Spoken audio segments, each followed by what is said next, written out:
This is the 5th edition of Dorset Business Matters. You'd be pleased to know. Yeah, congratulations. We're rolling. One a week going out now. Excellent. Getting a good response, which is always good. Yeah. So for those who don't know you, would you mind telling us who you are and exactly what you do? I have great pleasure in doing that. So my name is Polly Greenway and I'm the founder of Domus.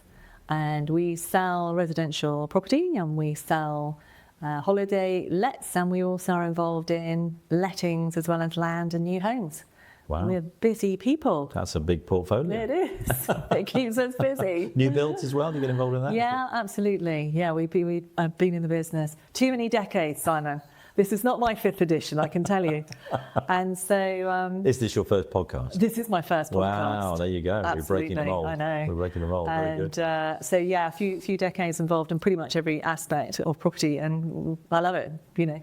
Excellent. Being here all this time later, I guess, proves the point. So Domus, why Domus? It's a really interesting name. Whenever I see it written, it has a V in there, which catches me every time. Have you ever tried to think of a name for an estate agent? It's not easy. No. Well, there you go. So there I am, 20 years ago, thinking, what are we going to call this? I could have called it Greenways, but I really didn't want to see my name on the board all the time. Yeah. And my lovely boy, who was about 12 at the time, was doing Latin. Oh, really? And I said, so Alexander, what do you think we should call our estate agency business? Expecting him to say, push off, Mum, I'm far more interested in something else. And he said, Mum, what about Domus? So I said, very knowledgeably, what does that mean, son? Love that. And anyway, so Domus, house, Latin, yeah, we've got, I live, you all know, that kind of stuff. Dorchester, Roman town. Wow. We would have called it Domus with a U. Yeah. But some annoying restaurant in Italy or something somewhere had it, so we couldn't. And we actually thought for a shape, its connection, Roman numeral. Domvs sounds quite good. Yeah. So, yeah, and a Roman 5, so there you go. Thank my son for that. Thank you, Alexander. Yep. Really, really good, really good. You'll love the shout out. So is it established when? We started in 2005, so just over 20 years ago. Long time. I was young then. And prior to Domus, what were you doing? I was also involved in estate agency. Oh. So I was a director in a, again, independent, but much larger organisation that also involved Dorset as well. And been there, I think it was about 16, 17 years. Blimey. And just felt that if I was going to do my own thing, and I probably always wanted to do that and do it how I wanted to do it, it was a now or never opportunity. So amazing. Off I went with small child, a crazy dream, no money, and it seemed to work out. And 20 years later, here we are. Yeah. So crazy thing to do, particularly with a small child.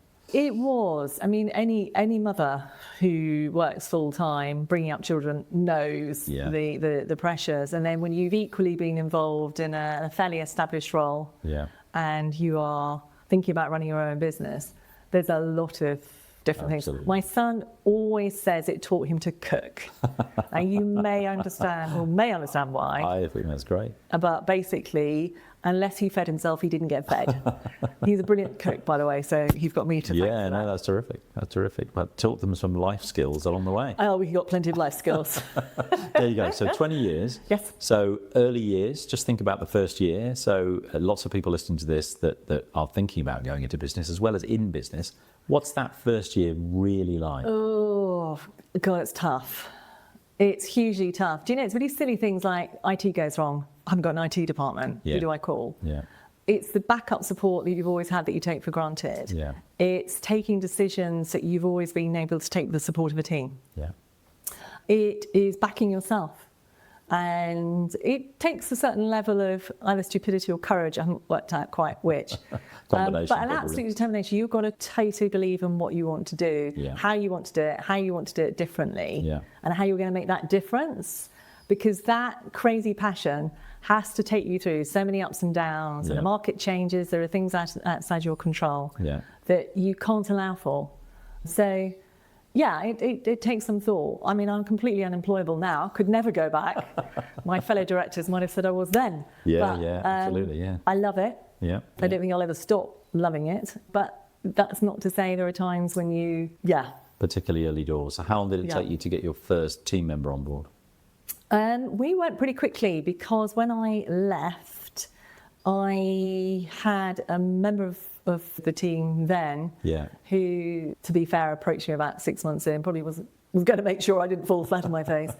He'd worked with me for a while. I had clients who were also looking to find out where I'd gone and what I'd done. Obviously, there were restrictions and things like that, so you have to be very careful that you don't do anything that's. But you built a reputation that you managed to take with you. That I mean, it coincided with me changing my name. I would always kept my maiden name right for when I first started, and I decided clean sweep.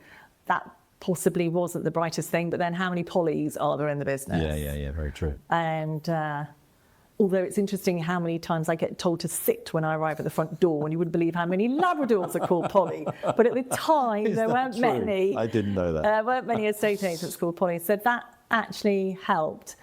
Were we working 7 days a week? Yeah, you bet. Yeah. It was, and then I quickly had that person.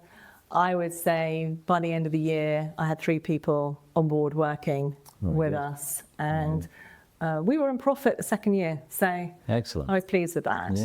But I did have a huge boost with clients who had known, perhaps dealt with me before, who were... Yeah, so you weren't coming out of university and starting in estate agents where you'd been through... No, I was able to take advantage of the reputation I had up until that time. Yeah, very good. So that's 20 years ago. So compared to where you are now, so how often do you celebrate the brilliant journey you've been on? Because you're no longer one person with 3 staff, right, in one location. Yeah. Isn't that a great question? How often do you celebrate where you are? Not often enough. It's always, what can I do better? What can I do next? How can I make this work? I'm always, and that's an absolute fault. And oh my goodness, I can hear me talking to my team and saying, hey, how about we just start with what you did really well here before we look at that? Truthfully, very rarely. Not enough. Very rarely. Not enough. Yeah, because it's been a fascinating journey. So how many locations have you got? What's the team look like? We've basically got 3 core offices, as we call it. And then we, alongside that, we have consultant agents, which is the self-employed model. So they get the support of the brand. They go out and stop their stuff, because most agents love the theatre of it, and they're not so keen on the back end, the admin and the marketing and so on. Stuck in the office or whatever. So and it gives them an opportunity to do those hours that fit in with their family lives and what have you. So we've got 6 of those. So we now cover a pretty wide area from Bridport, Bedminster, North Dorset, Shaftesbury, Wimborne, and so forth. And we're shortly looking to be going into Poole. So, and the core office is really where we're proving what we're doing. We've got a great marketing team there, because that is just so important. It is all about selling the lifestyle now. Totally. You know, it's not just buying it on a portal and hoping for the best. You have to do so much more. And the training, the making sure that we stay on brand. We don't want to do anything and everything. We just want to do a good job for people who value their property as much as we value it. And that's really where we come from, and to do it well. Have you seen a change in the mentality of the buyers over the years? Because, of course, the housing market in 20 years has changed massively, hasn't it? I think people's dreams are still the same. That's the common denominator. There's still something that they want to achieve. It's not always easy things. You know, there are difficult relationship situations, reasons for selling. But basically, they have a dream of what they want to look like. That hasn't changed. That really hasn't. That I think is going to be the same all over. How we support that dream has changed. You know, I still remember fans turning up, giving us the photographs, Kodak fans back in the day, and we used to stick the photos on the particulars. I mean, I'm going back more than 20 years ago. No, absolutely. I'm way old. But so the method has changed, but the desire hasn't. Yes, because it's no longer stick a photograph on a bit of paper and hang it in your window, is it? No, that was really all the marketing that was open to you. The ability to negotiate and engage with parties, sellers, buyers, has always been something that's key and it's important. But how you get your message out there, what people are looking for, crikey, it's totally opened up the wonderful world of social media. I mean, AI is changing search as we speak, how people look for it. And if you're still thinking, okay, well, I've changed from sticky back photos, but actually all I'm doing is relying on sticking a set of details on a portal, you need to move on. things have changed. Absolutely. And that's what I love. It's exciting and it's... So technology. So it's not just social media and what, but it's technology generally has changed. Hasn't it? So the portals you mentioned, there are a variety of those around. So how much do you rely on those? I think it's important, there's one portal which has, 85% of the marketplace. You use that as your tool, but there are a whole load of social media avenues to go down. We've even sold the property off Instagram. Oh, really? Wow. So, it has changed so hugely. And I think the one thing about the pandemic, which was so good, is we all got to be very clever when it came to IT. Our skill levels improved enormously. Of course. And so it's different. And I just happen to be somebody who loves change. Well, who relishes that, yes. I love it. Yeah, I think it's exciting. And we want to look and see how can we make things different. So what does it look like from the point of view of the mix of products? So lots more flats and apartments these days, I guess, than there were probably 20 years ago? More houses? Not really. Similar kind of mix? Yes, there's obviously more things are being built. Sure. But there's still that choice of... Yes, clearly there are a number of houses that get knocked down in any given area and apartments replace it. So there is that mix. We've obviously got new towns, Poundbury being one of them, that's emerged. But there's still roughly a similar mix. And first-time buyers starting with that small property, working up to the larger family home, to then come back down the other way to the bungalows and smaller flat again. So that life cycle is still there. Okay. Yeah. And in terms of, from a business point of view, from a commercial point of view, what's the best thing for you to sell for the business? Is it always £1 million properties, or do you sit mid-market, or what's the... I think probably what's harder is leasehold properties. Okay. Freeholds are a lot more straightforward. Yeah. Leasehold properties very typically are flats. Yeah. And that extra layer is something that adds a complication. Your classic easier type property is your freehold detached 3 or 4 bedroom house. There's always a demand for that because that sits nicely in the middle. At some point, the buyer's coming up, buy it. And the buyer's coming down the other way, sell it. It's a good... good place to be. A good place to be. And then if you factor in all the other lovely things with coastal views or rural views, marvellous. But of course, it's always lovely to get behind a beautiful, expensive property because you've got so much you can do with regard to the marketing side of it. But the level of buyers are going to be smaller in that funnel than they are if you come down a little bit to the more classic 3 or 4 bedroom family home as I described. Very good. Very good. So what do you think the single biggest lesson you've learned is in all those years about running a business and then particularly running an estate agency? What's the single biggest thing that you would advise somebody else to do, or advise yourself to do, if you could advise yourself when you started? What would I do? I would say you've got to have courage. Listen to people you trust. You want people to tell you what you're not doing right as well. It's really key to keep your feet on the ground. Not get carried away. Not being frightened of change, not because it always worked, it's still going to continue to work. You've got to be able to absorb a higher level of stress, inevitably, than if you were in an employed situation, no doubt about it. But the freedom to drive your own path, for me anyway, is always going to outshine other options. Freedom. Does that... resonate? I mean, there are 2 parts of freedom, aren't there? Because there's freedom because you're running your own business, but is it tying you down enough that you don't have freedom to live your life? Depends what you want your life to be. 100%. Now, I can see you saying, but what about your work-life balance, Polly? Oh, no, I would never say that. I hate that phrase. I think I'm very fortunate in that I love my work, so it contributes greatly to my life. Absolutely, So, but there are times when those hours are extensive, and I think one of the lessons probably I got wrong is trying to do it all myself. One of the lessons you learn as you get more and more effective in business is gather the people around you that can help achieve those goals. Because unless you look more broadly, and the only way I can describe it is if you're trying to fit a 6-year-old child's coat onto a 12-year-old, it ain't gonna fit. So you need to move, you need to think, how do I adapt? And you'd be amazed how often you keep needing to adapt. In fact, one of the key things I would say is the most important quality to have isn't necessarily energy, although you need that. It's that ability to reflect. Yeah. That is so important, that you take that time out to just go, where are we? Where do we want to be? And what do we need to do to get there? That's really, really key. And in my earlier days, if I could run instead of sit or fly instead of, that's my modus operandi. You can see I'm still a little bit like that anyway. You know, I'm okay on the energy front, but because as I say, the spark I have from enjoying what I do is there. But it really is key to just reflect. What do you need to do next? Take a measured view and have people around you that you trust and are not just going to be mirrors of what you want them to say. Yeah. That's two bits of business wisdom which a lot of people watching this won't have realised. So the first one is reflection. The second one is reflection, you mentioned. But that means nobody does that. They're too busy.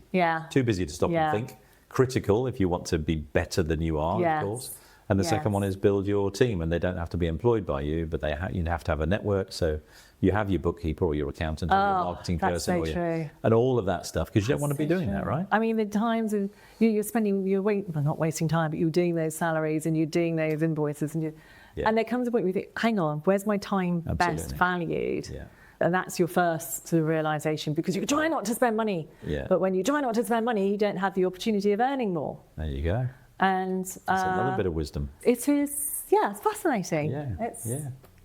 And then reflecting on that afterwards, and then advising others as we all do at some point or another. That's three bits of very smart business advice. Oh, I love being called smart. Amazing, isn't it? What you learn over the years, isn't it? Well, I always say every day's a school day, right? Still haven't learned to cook very well. And my son's left home. Need to. Where do I go now? Shops. Take away. Yes. It's fine. Yes. That's really interesting. So that transition from where you were, relatively speaking, tough start, because you've got to get everything together to where you are today. So what's next? It's how I get from moving our current turnover level to a much higher turnover level without losing that personal touch. Okay, so just talk about the personal touch. But what's the Domus kind of culture in terms of what you try to build inside the organisation? Because that's something else, again, that a lot of people miss out on. So I think for us, we really do look at people as individuals, and we really think, what are they trying to achieve? How can we best tell that individual story about their home? How can we look after them to make it as pleasurable an experience as possible? That they actually feel, you know what, that worked all right. We had somebody that we felt the whole time, looking after us and making sure we were there. And that human approach, one of the reasons why I wanted to start my own business was, for me, it wasn't a series of just, let's go out and get a load of instructions. Let's go and say what we need to say to get a load of instructions. We'll lose some, we'll win some, whatever. And it was all about, how do we get referrals for this? How do we get that? But we've lost the person. And for me, it's more important that we look after that person extremely well. That for me is absolutely, if I haven't got that, I don't want to be involved. And I remember interviewing somebody the other day and putting them in a situation, what would you do there? How would you put this over, or whatever it was? And I must have had a long day, because I said, can you please stop selling and start caring? Oh, very good. And I thought, that sums it up. That sums it up. That's what I don't like. Very good. If you're not authentic.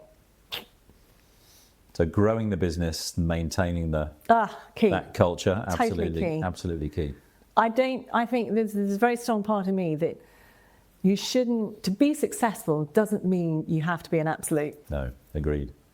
They shouldn't be hand in hand. And for me, it's really important that we prove that's the case. Yeah, and there is an element, isn't there, for estate agents. They're going to be, they're going to be. How sad is that? And I don't take any pleasure from that, because it colours all of us. Absolutely. And I don't know whether, we're higher or lower than tax inspectors at the moment. I have no idea. Probably close. Well, locally in Dorchester, you're a lot. Traffic wardens, you're a lot. But it's like anything: good doctors, bad doctors; good teachers, bad teachers. There are good and bad in every profession. And it doesn't help anybody in that profession to be associated with somebody who doesn't do it in a way it should be done. Agreed. Which part of the process, so from a sales point of view, which part of the process tells you that you've won the sale? Is it getting the listing in the first place, because typically we'll value high and we'll charge a low commission to make sure, not you, but to get the listing, but then the property doesn't sell. Nobody wins in that scenario, do they? Our attitude is go out, tell them with all the research and so forth that you've done, engage with that prospective client as to how you've arrived at that figure.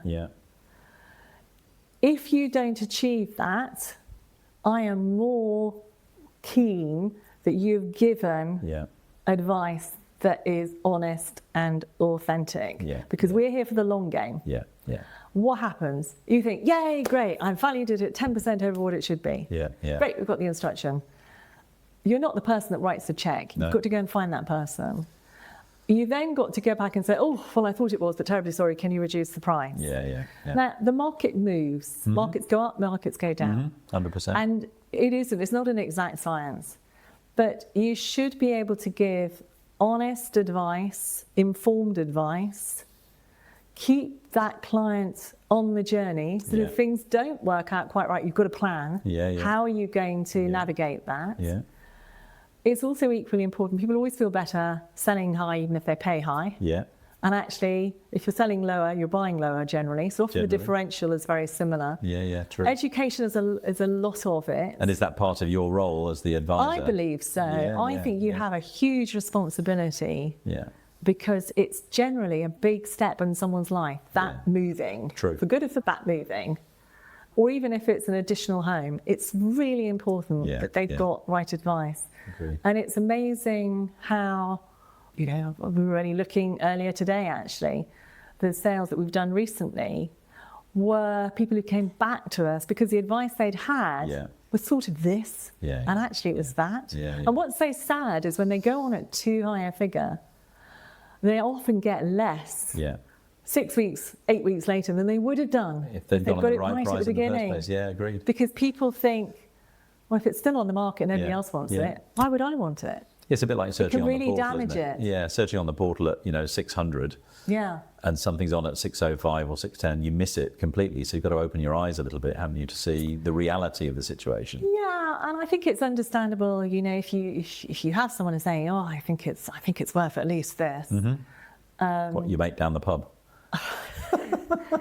It's worth at least $1 million. At least for the estate agents at 850. Or I think perhaps sometimes think, well, we're moving to a more expensive area, therefore we need this. And unfortunately, buyers aren't going to assist you in helping you move in that way. No, absolutely. But if you've got solid advice, sound advice, you can make informed choices. Agreed. And that's our responsibility as a profession to do. And that's interesting, isn't it? Because that's essentially the same in any sales scenario. Your job is to help somebody buy the product that they want at the price that they want, regardless, as long as it's useful for them. So the days of double glazing salesmen forcing people to pay, those are gone, I think, these days. No like and trust, and make sure that you're putting things out in the right way. What satisfaction do you get out of that? Absolutely. That's just not what makes me tick. I don't want to employ people if that's what makes them tick. Absolutely. That's more important to me than anything else. Agreed. So 20 years is a long time. When you're only 25. Exactly. What's the biggest mistake you made in those 20 years? The thing that you probably look back and go, shouldn't have done. I think, as I was saying earlier, it was trying to do everything myself. That really was it. And I think when I look and see the hours that I did, the exhaustion, probably the fear factor, terrified of failing, terrified of spending, and actually trying to mitigate that. I can remember one of the first things I remember, photocopier. And we had the chap who came in supplying the photocopier. And I thought, and he said, and he needed to put down my own house as collateral in case we didn't keep up payments on the photocopier. Of course, That terrified me.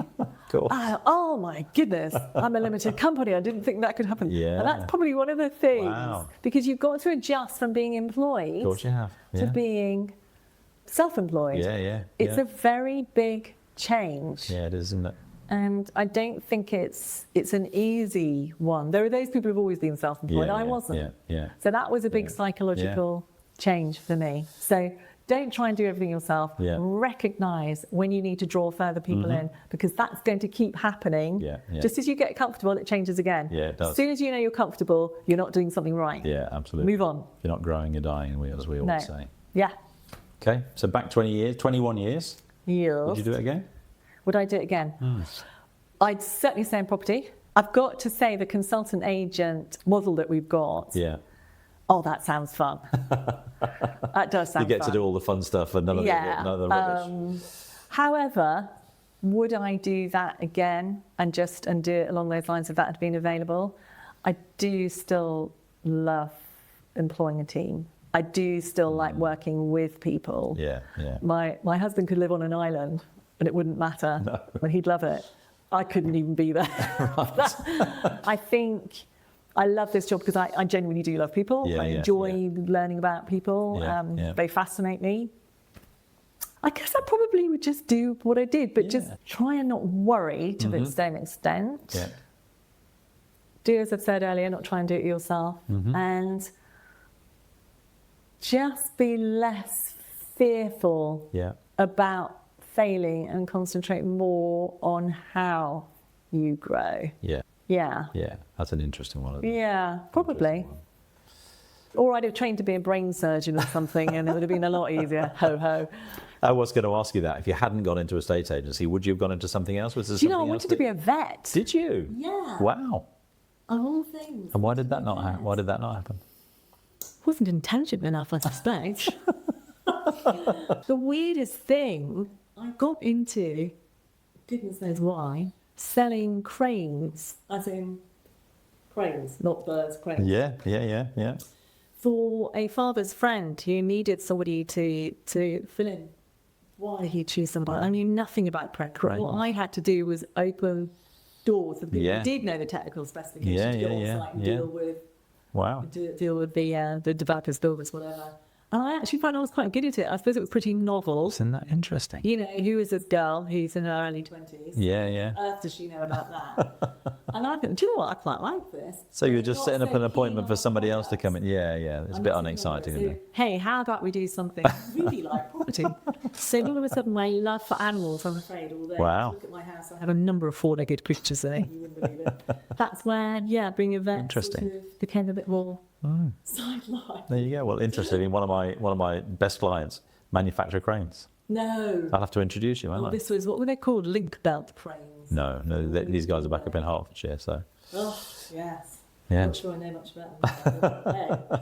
Exciting time. So we've agreed, I think, that you would do it all over again, which is great. So do you have any advice for somebody today who is starting a business or struggling with a business early doors? You've talked about resilience and you've talked about making sure you're not doing it all yourself. Any other words of wisdom that you might share? Research is key. Yes. Really understanding marketplace. Yeah. Because you need to work out what your USP is. So I don't think there is such a thing as too much research. Yeah, agreed. So have a very definitive idea of what you're offering. Yeah. And take counsel from people you trust. Yeah. And have a controlled, not I want to be there at the end of the year. Yeah. What am I doing in the next 4 weeks? And then what am I doing in the next 4 weeks? Focus. Having that kind of rhythm, so to 90-day speak. plan as to what you're going to do. Yeah. Make sure that you reflect each step of the way. Right, I've got to the end of this week. What worked, what didn't work? What do I need to build on? What's the next step? So be really quiet. You've got to be organised. You can have, I say to my chaps, you can be an incredibly talented agent. Yeah. But if you're not organised, you won't do as well Yeah. as the less talented agent who is. Agreed. If you're starting off a business. So being organised is essential. Having defined processes. I always felt that we designed, because I came from a bigger company background, big processes that we then grew into. Right. And so you're a little bit ahead. Yeah, here's how stuff gets done is really, really key in most organisations, and many people don't have it because it's been a thought or a verbal instruction, but not. And most creatives and most entrepreneurs are quite creative. Yes. they'll do the detail, but they don't like it. Yeah, absolutely. And so the bits you don't like are important. Or in your case, you'll find somebody to do the detail. There you go. And that's the beauty about growing. Yes. Absolutely, yeah, absolutely. Yeah. Polly, that's been fascinating. I thank you. This business anytime you like, summer. I might even come to your 6th edition. Well, it's interesting because I think the words of wisdom in there are really key. That's what we're looking for, really, is advice for other people on how they might have got stuck or want to get started or whatever else it might be. And you've been a fount of knowledge. Oh, my pleasure. So thank you very much. Not at all.